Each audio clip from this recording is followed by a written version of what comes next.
Parchus Gadeirydd, diolch o galon i chi am y croeso, a diolch yn arbennig iawn I ffrindiau'r rhan y mawr byd am wahoddiad I gael dod nôl. Achos fe si mawr blaen nôl yn 91, ond ni'n meddwl bod fi wedi gweud digon y gylwyddau prynu I roi llonydd I fi am spel go dda. Ond mae'n braf cael bod, mae gael dweud yn gynta peth, y peth pwysica bron I ddweud, bendith ar ben Eisteddfodwyr Sir Fflint a'r cyffiniau am yn cael ni ma o gwbl.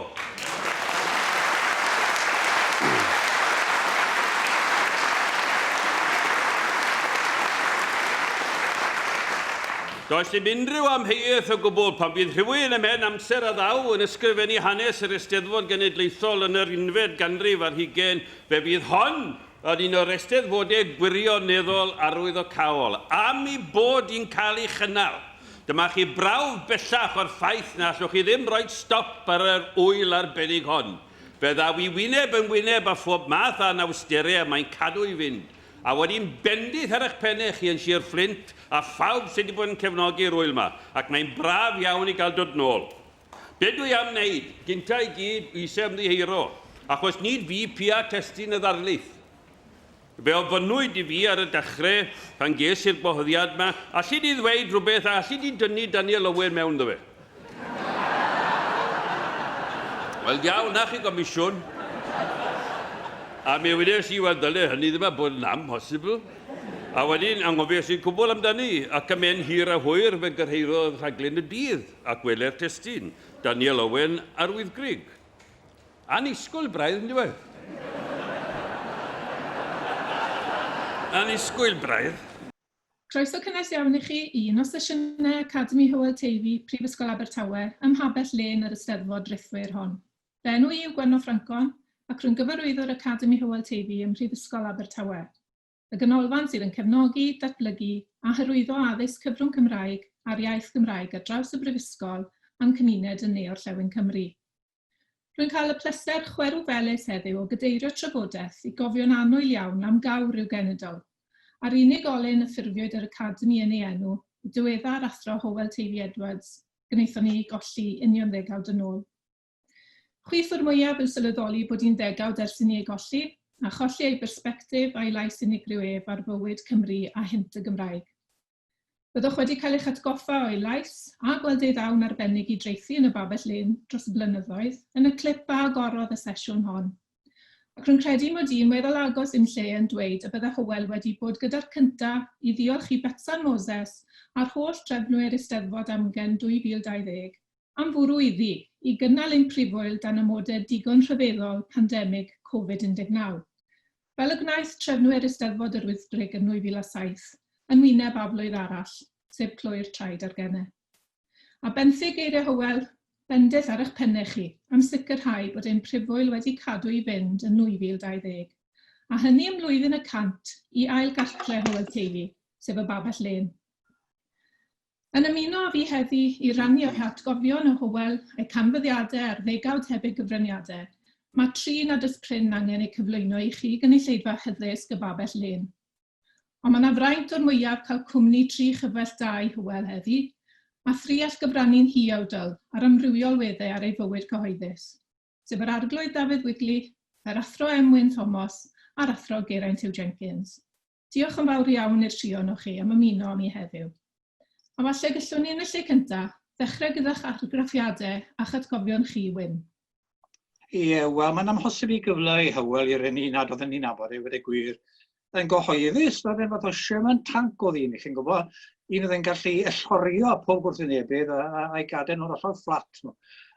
Roedd hi ogleddau, hi rabeddau, yn ddiarhebol, ac oedd e bon yn chwedlonol yn ei gyfnod, yn ddabinogaidd oedd yn ein gwir.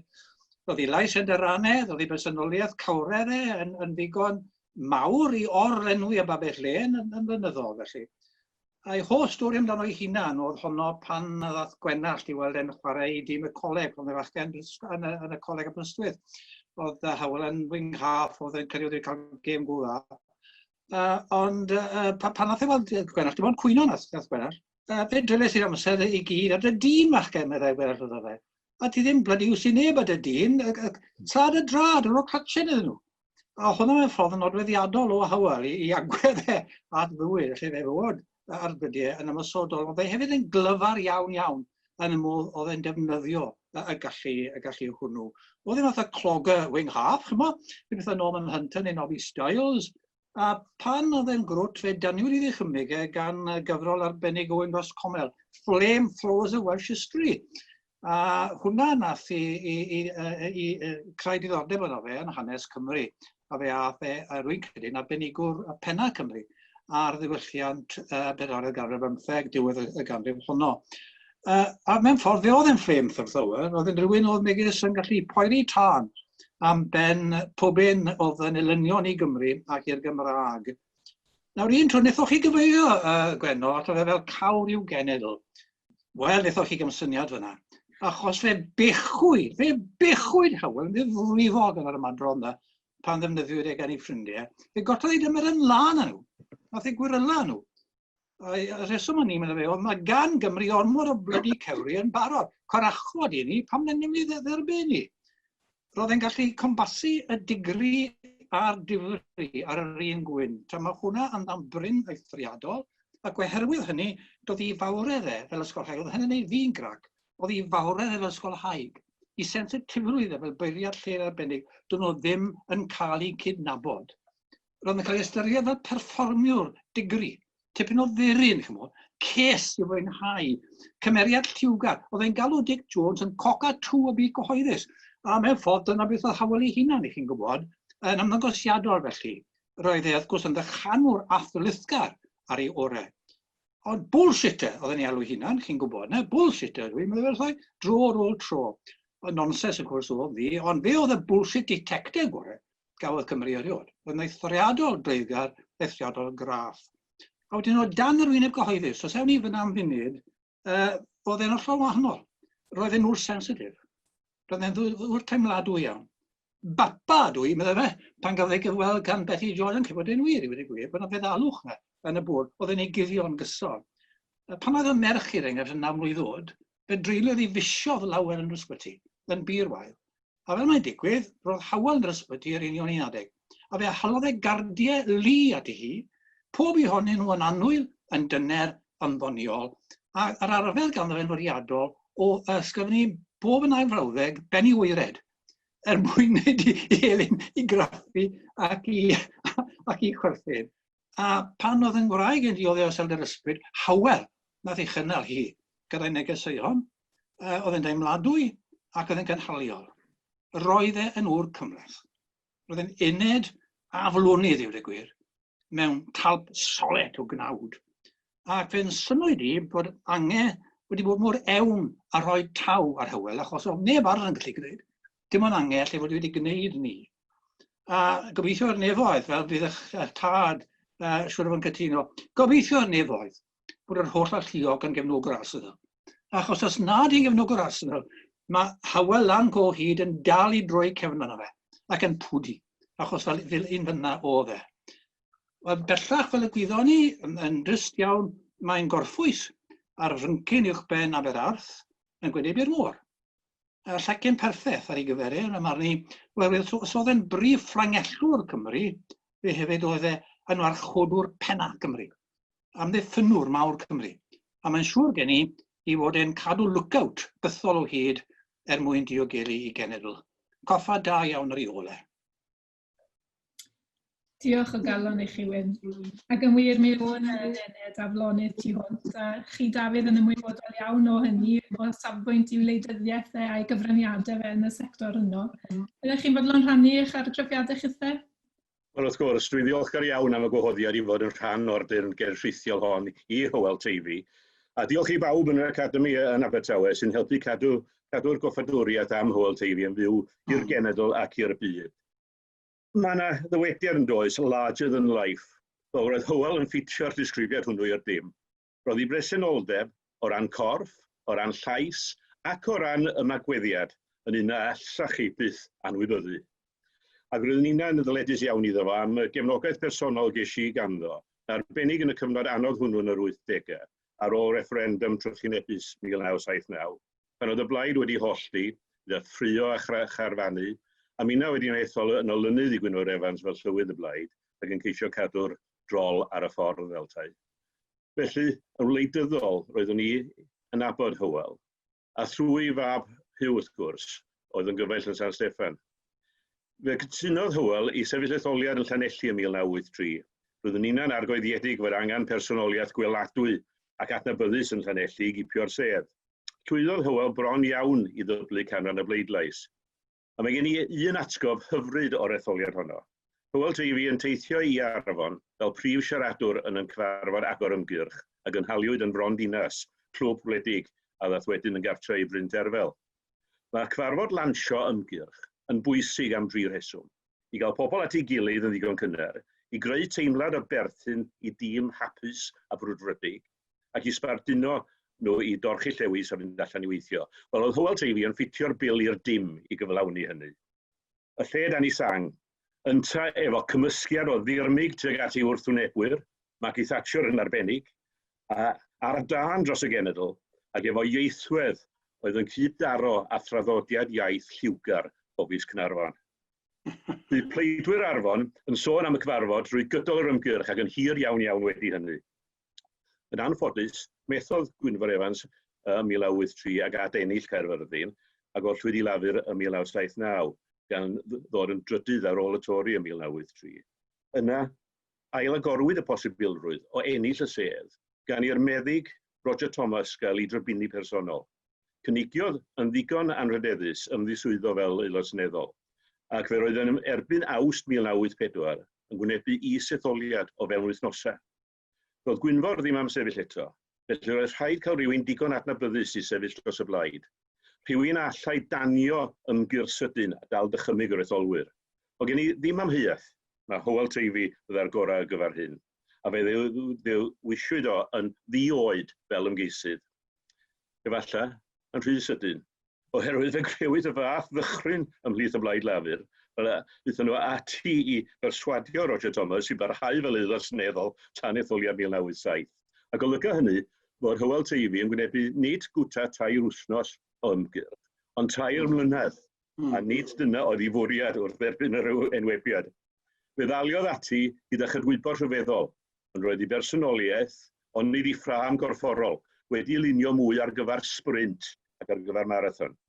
Ac roedd ei iaith liwgar a garreg y drws efallai yn llai derbyniol yn y Gaerfyrddin wledig nag oedd yn y Llanelli drefol. Disgynnodd ein pleidlais. Roedd Hywel yn ddigon hael i gydnabod llwyddiant Alan Williams, roedd yn loes calon iddo cael ei guro i'r ail safle gan Rod Richards. Os oedd ei yrfa fel ymgeisydd seneddol ar ben, nid felly i waith gwleidyddol. Fe gyfrannodd Hywel yn sylweddol iawn i ymdrechion y blaid ar hen gyngor Sir Dyfed, ble fu'n cynrychioli Llangenech o 1977 tan 1989, a ble wnaeth waith arwrol yn arbennig dros yr iaith Gymraeg. Ac ar ôl iddo ymddeol o'r cyngor, aeth ati ymgyrchu dros statws y Gymraeg. Ef a drefnodd y rali enfawr dros ddeddf iaith newydd yng Nghaerdydd ym 1992, yn orymdeithio dros 4,000 o bobl, a helpodd hynny sicrhau deddf newydd 1993. Roedd Hywel yn gyfaill o'r iawn ryw. Y math sydd yn ddigyfaddawd yn ei ddaliadau ac yn ddi-amod yn ei gyfeillgarwch a'i barodrwydd i deithio'r filltir ychwanegol dros yr achos. Tristed ei golli yn llawer rhy gynnar, dwi'n dal i wenu wrth feddwl amdano a chofio ei gyfraniad amhrisiadwy i'r iaith Gymraeg ac i'r genedl. Diolch eto i chi, Dafydd. Tybed, ydy rhai o'i areithiau wedi gweld i cyhoeddi, falle allwn ni gael sgwrs am hynny, yn dilyn cyflwyniad Geraint, ond byddai'n dda gallu gwybod bod i awen wleidyddol a bapur yn rhywle. Yn amlwg roedd yn dreithid arbennig yn ymchwilydd ac yn ysgolhaig ar Israel, a Geraint falle fyddech chi'n fydlon cyfrannu rhywfaint o eiriau i'r cyfeiriad yna. Fi falch o'r cyfle, diolch Gwenno. Dwi eisiau troi at Hywel Teifi ar ei drad, achos dwi'n meddwl mai dyna lle roedd Hywel ar ei orau wastad. Ac atgoffa'n hunan i fod e'n ddyn tal golygus iawn a chydnerth. Ac fel oedd Wyn yn dweud, dyna chi lais. Clywed y llais fyddech chi'n ei gyntaf a gweld Hywel wedyn. Oedd y llais yn dod i'r rhan. Ac oedd y llais yn ddigon grymus i godi ofan ar neb llai na Howard Marks. Yn cofio hwnnw? Yr pedlwr cyffuriau, oedd hwnnw'n ddisgybl i Hywel yn Ysgol Ramadeg y Garw. Oedd e'n ddigon grymus wedyn i godi ofn ar staff y Llyfrgell Genedlaethol. Oedd yn gyd yn mynd i gwato pan oedd Hywel yn dyfod drws. Ac hefyd, yn y byd academaidd, mi roedd e'n ddyn oedd yn hyrddio ei hunan i fewn i bob dadl ac oedd e'n creu trafodaethau a dadleuon ei hunan ac yn byddaru pawb efo'r llais na. A mae filiwn yr Eisteddfod, protestiadau Cymdeithas yr Iaith ac yn y blaen, mi roedd e'n gwbl glywadwy heb yr un meicroffon. Nawr, fel oedd Wyn yn dweud, oedd na elfen sentimental yn Hywel. Hyn softi oedd e'n ôl Tegwyn Jones sy'n berffaith wir, ond wy'n gweld e fel pwniwr, fel clatsiwr o foi. Rhyferthwy o ddyn oedd yn hawlio sylw drwy rym i bersonoliaeth e. Ac i Hywel, mi roedd sefyll o flaen cynulleidfa yn gyffur. Dwi'n siŵr o hynny. Fix oedd e. Hywel yn ei gynefin yn ei elfen, fydden ni wedi wahodd e i gymryd rhan yn rhywbeth fel Live at the Apollo. Fydde fe wedi bod wrth i fodd yn fanna. Fydde na ddim tamed o bapur na nodyn o'i flaen achos oedd e bob amser yn siarad o'i frest ac mi fydde'n treithi am awr, oedd e wedi twymo lan ar ôl awr a hanner, 2 awr os oedd e'n cael caniatad i wneud. A fydde ddim un o'n 3 o'n ni sy'n yma yn clebran amdano fe heddi yn gallu gwneud hynna. Fydde ddim yn gallu treithi mor hir ac yn sicr ddim o'r frest. Mi roedd gan Hywel y ddawn gynhenid yma i wneud perfformiad bob tro. Nawr, pan o'n i'n dysgu hanes Cymru yn y coleg ger y Llu, slawer blwyddyn yn ôl, mi fydden ni'n gwahodd darlithwyr da i ysbrydoli'r myfyrwyr. Ambell gwaith, mi fydden ni'n gwahodd darlithwyr gwael hefyd, mwyn i'r myfyrwyr werthfawrogi fi yn gymryd yn fwy. Ond beth bynnag, pan ddodd Hywel, mi roedd y myfyrwyr yn gegrwth. Do'n nhw rioed wedi clywed neb yn siarad mor groiw, mor wefreiddiol. Mi ro'n nhw yn gegrwth. A mi ddysges i bryd hynny bod mod i'n perthyn i League Division 2 a bod Hywel yn bendant ar frig yr uwch gynghrair o ran darlithio. Mi sylwes i arno fe hefyd bod e byth yn baglu, oedd e byth yn oedi, oedd e ddim yn dweud fel i ni'n gwneud a bethau felly yng nghanol darlith, mi roedd y cyfan yn llifo yn naturiol. Ac yn aml iawn yn y babell len yn arbennig, mi fydde yna rhyw stroc annisgwyl yn digwydd. Meddyliwch amdano fe'n codi yn Steddfod Bala yn 2009, i Steddfod ole fe fel mae'n digwydd. Codi ar ei drad yn Steddfod y Bala i roi darlith ar y pwnc Darwin yn yr Eisteddfod. A'i eiriau cyntaf wrth anerch y gynulleidfa oedd annwyl gyd epawod. Ac wrth gwrs oedd y lle yn wemfflan jyst ar y dechrau. Ac os oedd rhywbeth annisgwyl yn digwydd pan oedd e'n traddodi hefyd, mi fydde fe yn mynd i hwyl yn aml iawn. Fi'n cofio yn y babell len rhyw flwyddyn, dyma ffôn yn canu yng nghefn y llwyfan. Arglwydd mawr, medde Hywel. Di Gwenlyn Parry yma? Chi'n bod y gallu hwnna i feddwl ar ei drad a mae'n beth prin iawn iawn. Oedd e byth yn colli cyfle i ddweud stori, achos oedd e'n dweud, dyna beth yw hanes, dweud storiau am y gorffennol. Ond ni'n sefyll gyda ge mewn ciw yn y caffi yn Llyfrgell Genedlaethol Cymru. A dyma fe'n dechrau adrodd hanes trist Cadwaladr Jones, y gwerinwr na sydd Ifeirionydd, lofruddiodd ei gariad, morwyn o'r enw Sarah Hughes yn 1877. Ac oedd y manylion erchill am yn dod allan, ac oedd y ciw yn mynd yn fwy ac yn fwy, achos oedd llais Hywel yn uwch na neb arall. Ac oedd e'n sôn am y darniau'r corff oedd yn dod i'r golwg yn Afon Aran, am yr achos llys dynol, yr holl fanylion yn fanna. A'r modd yr ebryngwyd wedyn y crogwr William Marwood, arbenigwr ar y long drop drwy strydoedd Dolgellau. Oedd Hywel yn gwbl wefreiddiol. Ac wrth dreithi felly ar bob pwnc dan hael, mi fydde fe'n dweud wrtha i bob tro ar y diwedd, gad i'r gorffennol lefaru drosto'i hun. A trwy lefaru fel hyn, mi roedd Hywel mor wahanol i'r rhan fwyaf o academyddion Sych Cymru. Roedd e ddim yn gallu bod yn neis. Roedd e ddim am lyfu tîn cydweithwyr, ac mi roedd e'n cael hwyl anghyffredin ar dynnu blewyn o drwy'n Calfiniaid Efengolaidd. Fe gyhuddodd yr athro Bobby Jones, er enghraifft, o eithafieithu orgasmic. Ac yn ei ddisgrifio fe fel Charles Bronson mewn aled dywyll, medde fe, yn bwrw dyn dan ei un a'i gicio'n ei gerig yr un pryd. Dim ond Hywel fyddai'n cael getaway o ddweud rhywbeth fel yna. Ar ryw olwg, protest oedd hyn yn erbyn y puryddion fel yna'n galw nhw. Pobl fel Sir John Morris Jones oedd yn glynu'n dyn wrth bob rheol ramadegol. Bydde Hywel yn wfftio at hynny, fi pia bob diffyg a bai, fydde fe'n dweud, cyn pob erthygl a chyn bob llyfr. Nid wyf yn ystyried anwybyddu ambell reol yn fain. A mi fydde Hywel yn fwg ac yn dan i gyd wedyn pan o'n i'n golygu Cof Cenedl. Bydde fe'n anfon ysgrif atai, a fydde ni yn meiddio cywiro iaith jyst mwyn i browocio fe o'n hensil coch. A mi fydde fe ar y ffôn drannoeth, gwylltio, strancio, pwdi. Ac yn y diwedd, fe fydd rhaid i ofyn i'w gyfaill Tegwyn Jones lunio cyfres o dribannau i'w gystwyo fe. A mae rhain gorffen efo'r ymadrodd yma, boed i ti, meddwl Tegwyn wrth Hywel, boed i ti gymorth oddi fri i regi'n ramadegol. Ond dal i glatio fydde Hywel, diwan gwaredo, medde fe, rhag y pabellwyr Tinfain, yr etholedigion gwerinaidd a'r puredig lu. A na i orffen efo hyn, pwy on Hywel fydde'n canmol yr archdderwydd emeritus Robin Lewis, coffa da amdano fe gyda llaw, am ddangos, medde fe, flashes of inspired daftness.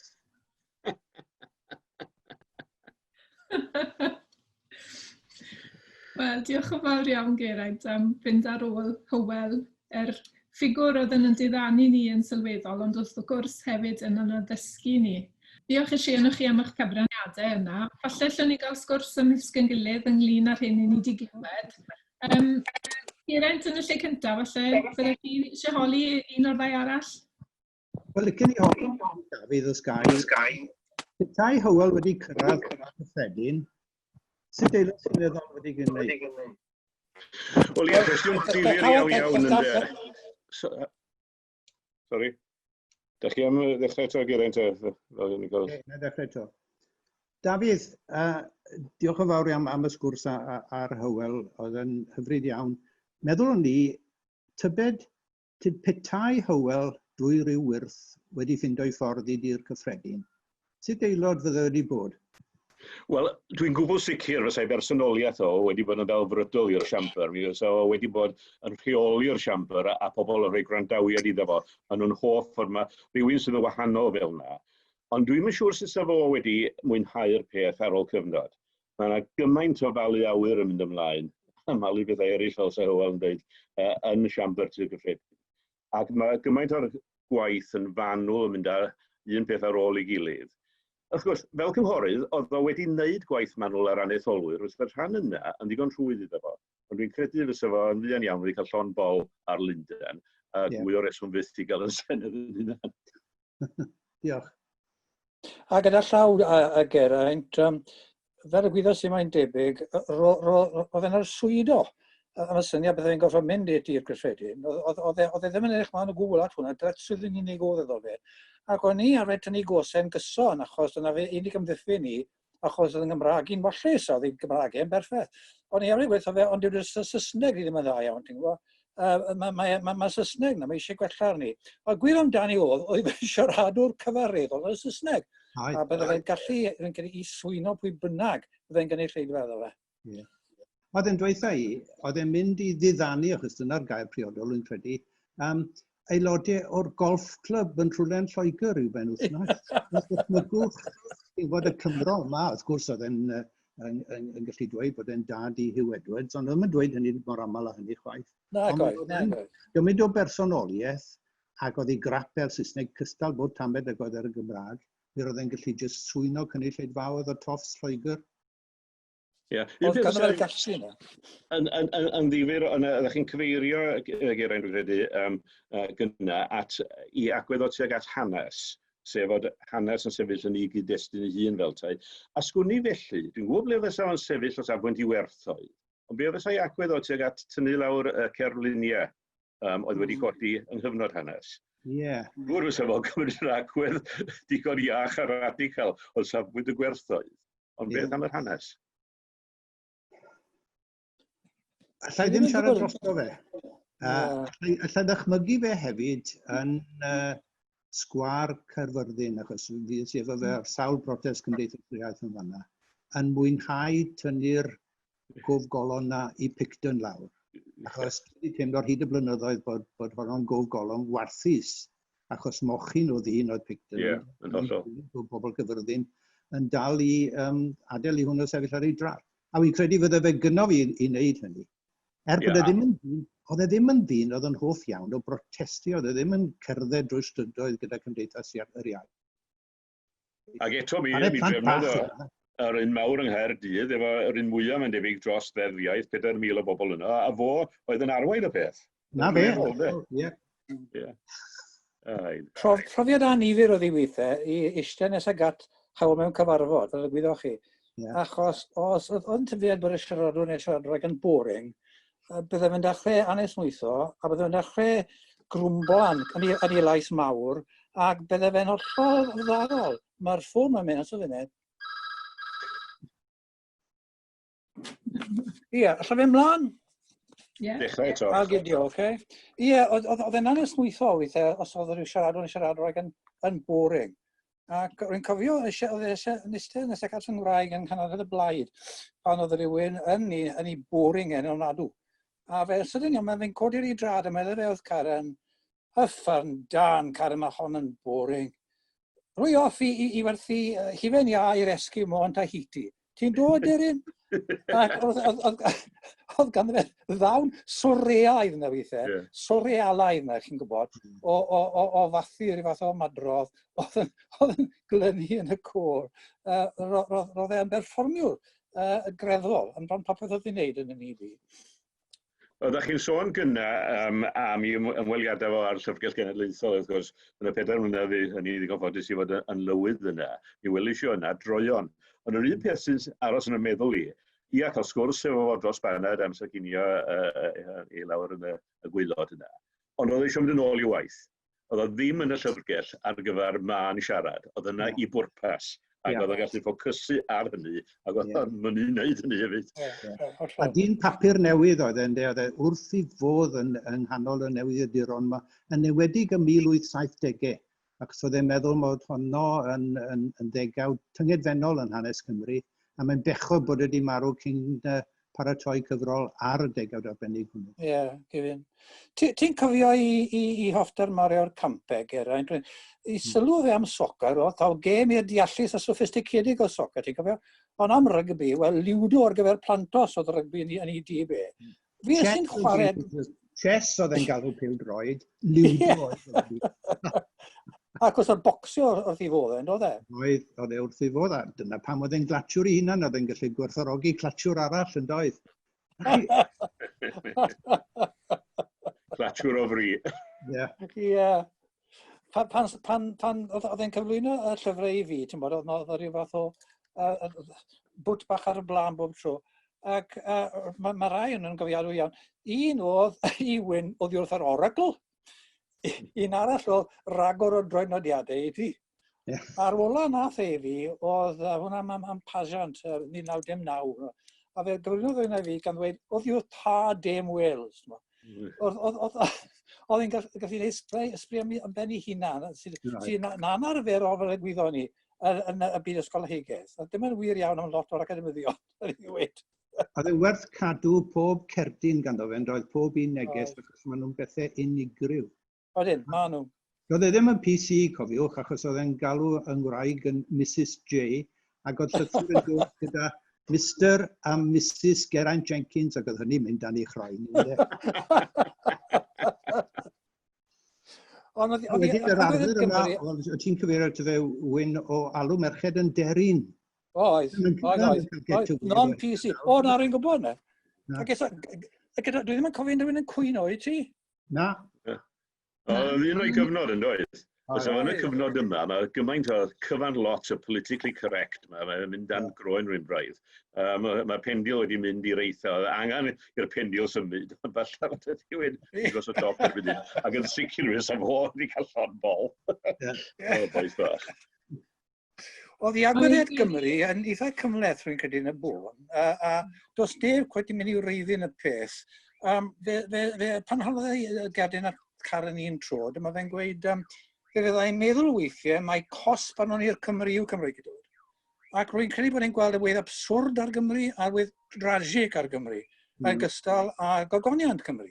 Oedd e'n gymleth iawn yn ei amgyffred o Gymru yn y man. Oedd e'n ddyn cymleth yn gyffredinol yn doedd. Oedd.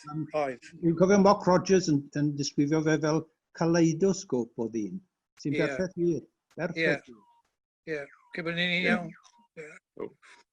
Ond fi'n credu o wrando arnoch chi yn amlwg, kaleidoscope o ddyn yn un peth, ond yn sicr oedd e'n ddyn bydd yn parhau fod y gwen yn wynebau ni wrth gofio amdano fe. Tipyn o ddyn, tipyn o dderyn yn ei hunan. Wrth i ni dynnu'r drafodaeth hon i'w therfyn, gai ddiolch yn fawr iawn i chi'ch tri am eich cyfraniadau. Mae wedi bod yn hyfrydwch pur gwrando arnoch chi. A gai hefyd ymuno'r gorau i Steddfod Tregaron 2021, Steddfod Milltir Sgwâr Hywel, lle bydd Academi Hywel Teifi yn ôl i harfer yn cynnal sesiynau ac yn rhan o'r bwrlwm. Trwy gyfrannu fel hyn a chynnal cyrsiau llenyddiaeth yn y gymuned, cyrsiau Cymraeg i ddysgwyr, cydweithio ar Coleg Cymraeg i ehangu ein darpariaeth addysg uwch cyfrwng Cymraeg, ac wrth gwrs gynnal ymchwil o'r safon uchaf i'r Gymraeg a'i llenyddiaeth. Gobeith yr Academi yw cynnal gwaith oes Hywel o warchod, hyrwyddo a dathlu'r Gymraeg a'i diwylliant. A fe fyddwn ni yn lansio y flwyddyn nesaf ysgoloriaeth ymchwil yn ei enw. Lansio eleni oedd yn nod, ond fe gawn ni gyfle nawr flwyddyn nesaf i wobrwyo ymchwilydd ar wobr honno. A chofiwch chi wrandawyr, mae'r cyfle yno o hyd i chi gefnogi'r ysgoloriaeth. Chwiliwch am ysgoloriaeth goffa Hywel Teifi ar y we a chefrannwch. Nawr fe glywon ni'r sesiwn hon yn sŵn cyflwyniad dihafal Hywel ar llew llwyfo yn y Steddfod Ynys Môn 1999. Mae'r gwynt yn ei hwyliau fe'n sicr yn y clip hwn. A chofiwch, mae'r ddarlith hon fel yr un ar Daniel Owen yn y Wyddgrug, yw clywed yn ei cyfanrwydd heddiw fel rhan o sesiynau archif yr Eisteddfod ar wefan yr Eisteddfod. Ewch ati i'w canfod a'i mwynhau a phrofi meistr wrth ei grefft. Diolch i chi am droi mewn heddiw i'r babell len rithwyr. Gallai glywed Hywel nawr yn tantro bod y fath beth wedi gorfod digwydd, ond rwy'n siŵr y bydde fe wrth ei bodd yn gweld y brifwyl yn dal i thir yn wyneb pandemig ac yn wir yn torri tir newydd. Diolch yn fawr iawn i chi gyd. Achos mae e'n hynod o ddiddorol fel cystadleuedd sydd yn agor y drws i chi i fyd y cystadlu eisteddfodol di-ben draw yng Nghymru oes Victoria. Mi gynhyrchodd Duw a wyr faint o arwr gerddi, wedwn air yn frysiog am rhywun nes mlaen. Cerddi anferth, hirfaith, oedd yn ysgrifennu nofelau dirwest, arglwydd. Os fedodd Coleridge am willing suspension of disbelief, yr un lew yn ysgrifennu nofelau dirwest. Wyddwch chi, cofiwch falle mae'n mynegu a wydd o dde, dwn i ddim. Ond roedd yn ysgrifennu pethau fel ni yn gynnar iawn pan oedd Eisteddfod Cymrodorion Merthyr Tydfil yng nghanol y 50au ganrif ddwytha yn hybu'r nofel. Fel hefyd yr oedd yr hen Steddfod dirwestol honno yn hybu canu i corawl. Ac mae gan yr hen lew nofel yn y flwyddyn 1854 ar Lywelyn Parry, y meddwyn diwygiedig. Y diwygiedig oedd y broblem lle oedd y llew yn bod. Hynny yw, mae yna gweddedd ddiddorol iddo fe o rannu ymwneud y llenyddiaeth. Doedd e ddim heb i ddawn lenyddol. Bod yn rhaid cyfaddau bod y cerddi hirfaith yr awr o gerddi yma yn bethau diflas odiaeth i'w darllen. Does dim amheuaeth am hynny, ac mae'r nofelau yn enbyd o simplistig, oherwydd yr oedd y llew yn gwybod na fydde fe ddim yn ennill gwobr, ond i bai i fod e'n dadlau dros achos dirwest. Os oeddech chi'n diota, roedd yn rhaid i chi gael eich cymoni. Hynny yw, moes wersi ydyn nhw, rhyw fath o chwedle moesol yn hytrach na nofelau, ond roedd hi yno o'r cychwyn, ynghlwm wrth y pethau yna, a'r egni mawr diddiwedd yma, ac mi roedd yn gallu ysgrifennu Cymraeg sionc, i ryddiaeth yn dipyn sioncach gyda llaw na'i farddoniaeth e. Gyda llaw mi wedodd y parchedig J.T. Morgan ffalamus amdano fe, heb unrhyw flewyn ar dafod na dim byd arall. Mae Llew Llwyfo oedd y llên leidir mwyaf digwylydd yn hanes y byd. Ac yma T. Gwyn Jones yn ei ddyfynu e. Yna T. Gwyn Jones yn un o'i gyfrolau yn sôn iddo fe glywed ac roedd e'n nabod Llew Llwyfo'n dda iawn. Roedd e'n ei angladd e, mi ysgrifennodd T. Gwyn Jones dair soned i'w goffau e.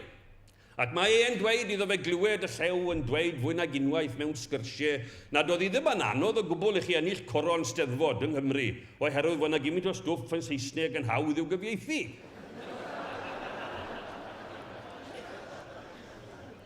Welodd eia mi roedd yr hen greadur yn onest yn yr ystyr yna.